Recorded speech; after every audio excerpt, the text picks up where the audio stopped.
好みを実践して属性を捨て去りたいと思いしまうのである。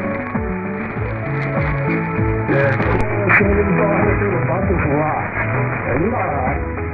観光ガイドのブックなんかでは南長老法のこれは実際にところがこの詩が歌われているのは北長老法の滝であって、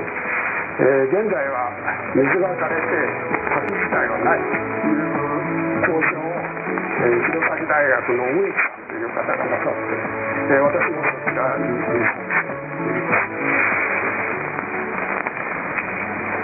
今挙げましたように、まず桜木とそれから日本で親しまれた詩人に歌われた、つまり唐の時代には放浪法、いわゆるロザンの放浪法というのは、あるいは幕府というのは信用と使われるというものです。この話の順序からいくと、史跡については一番最後に東延命のところで触れるところですけれども、今申しましたように唐の時代にはことに名が高まった史跡というのは若き歌枕、詩によく歌われるところ、それで有名なところ、史跡としてのロザンの名を定めたのは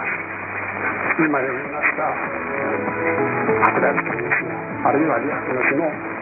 きく預かっていると言えます。ところでロザンという名の起こりはであるか